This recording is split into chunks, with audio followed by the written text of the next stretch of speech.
Aujourd'hui, je vous ai préparé une revue sur une palette spécialement conçue pour le temps des fêtes.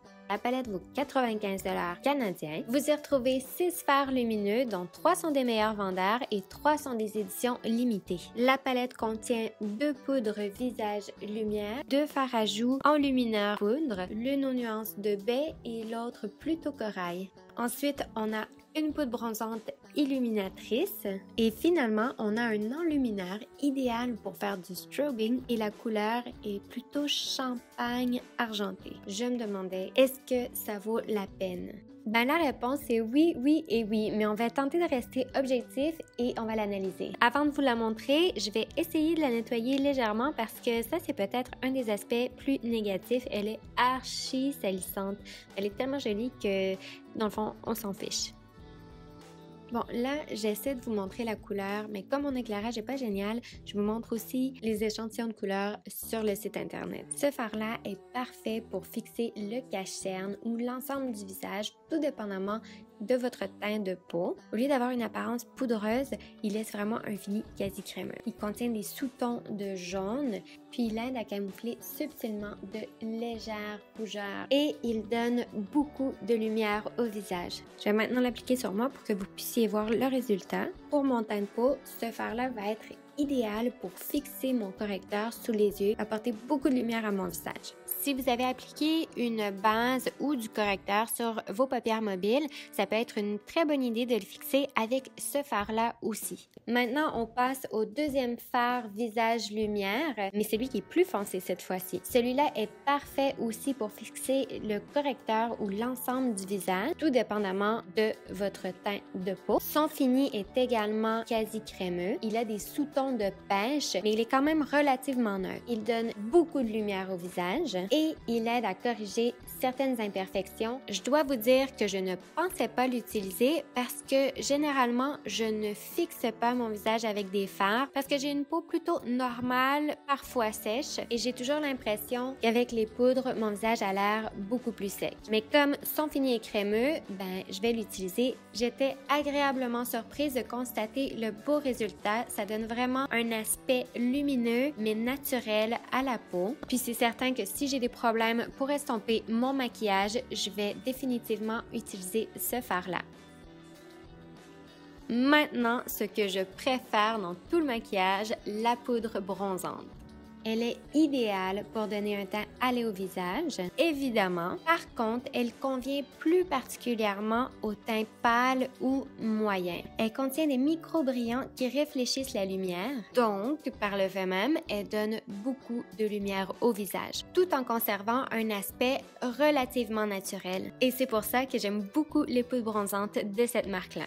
Comme je vous le mentionnais, cette poudre bronzante-là est plus adéquate pour un teint pâle ou moyen. Par contre, j'ai un teint très moyen et puis elle a quand même réussi à bronzer mon visage. Mais c'est certain que habituellement, je me dirige plutôt vers des poudres bronzantes plus foncées. Alors si vous avez un teint de peau similaire au mien, je vous conseille quand même d'aller essayer la couleur avant. N'oubliez pas d'appliquer votre poudre bronzante partout où le soleil bronzerait naturellement votre peau. Alors, il ne faut pas oublier vos oreilles, votre cou et si on voit vos épaules, ben pourquoi pas en appliquer un peu sur vos épaules. Surtout celle-ci qui apporte beaucoup de brillance, alors ça fait vraiment joli. Puis si vous voulez une astuce, alors une poudre bronzante, ça fait une super ombre à paupières que vous pouvez appliquer au ras des cils inférieurs ou même sur votre paupière mobile. Donc, c'est parfait pour celles qui aiment les produits polyvalents. J'ai essayé de vous faire un plus gros plan pour que vous puissiez bien voir la luminosité apportée à mon visage. Je sais pas vous, mais en tout cas, moi je trouve ça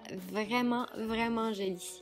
Maintenant, on passe au blush. Je vais commencer par vous montrer celui que je n'ai pas appliqué sur mon visage. Alors, c'est une couleur corail, édition limitée. Il contient des micro-brillants qui reflètent la lumière. Alors, ceux et celles qui préfèrent les blushs mat, vous pourriez vous abstenir. Il est très pigmenté. Puis, c'est l'option la plus douce des deux blushs. Maintenant, on passe au deuxième, celui que j'ai appliqué aujourd'hui. Il est plus foncé, il a des tons de baie profonde et c'est une édition limitée. Il contient aussi des micro-brillants qui reflètent la lumière. Alors encore une fois, si vous êtes plutôt du genre à préférer les blushs mat, vous allez probablement moins aimer. Il est également très pigmenté et c'est l'option la plus vive, donc ça donne un éclat de couleur idéal pour adapter son maquillage de jour en un maquillage de soirée. Alors les deux blushs sont très lumineux, mais c'est pas une brillance due à des paillettes, c'est vraiment juste une belle brillance. Par contre, si vous avez de légères imperfections comme des cicatrices ou de l'acné, vous risquez de les mettre plus en évidence si vous utilisez un blush plus lumineux. Dans ce cas-là, vous seriez peut-être mieux avec quelque chose de mat. L'illuminateur. C'est une couleur champagne, plutôt argentée, et c'est une édition limitée aussi. Il contient des micro-brillants qui reflètent la lumière. Il contient aussi de petites paillettes. Il peut s'utiliser humide pour encore plus d'intensité, puis il est idéal pour adapter son maquillage de jour en un maquillage de soirée. Il est très joli, par contre c'est un illuminateur que j'utiliserais plutôt de soir parce qu'il y a des paillettes à l'intérieur. Elles sont très petite, vraiment petite, mais quand même, je l'utiliserai plutôt de soir. Tout comme la poudre bronzante et les deux blushs, vous pouvez utiliser cet illuminateur-là comme fard à paupières. Alors, si vous apportez cette palette-là en voyage, vous ne serez même pas obligé d'apporter des fards à paupières. Vous pourriez très bien vous faire plusieurs looks avec ces fards-là. Maintenant, il ne me reste plus qu'à vous donner mon verdict. C'est une palette de très bonne qualité, plutôt dispendieuse. Par contre, elle le vaut largement. Les fards s'estompent très facilement. Ils sont tous très bien choisis et sont très polyvalents. Soyez conscient qu'elle a été conçue pour des teints pâles à moyens et l'illuminateur contient des paillettes. C'est une palette qui se veut festive étant donné que c'est une édition limitée pour le temps des fêtes. Alors j'imagine que c'est la raison pour laquelle ils ont mis des paillettes. Alors voilà, j'ai fini. J'aimerais vraiment avoir votre opinion sur cette palette-ci. Alors si vous voulez te procurer, dites-nous si vous avez aimé ou non et les raisons. Abonnez-vous à ma chaîne et faites like si vous avez aimé ma vidéo. À la prochaine. Bye bye. Mouah.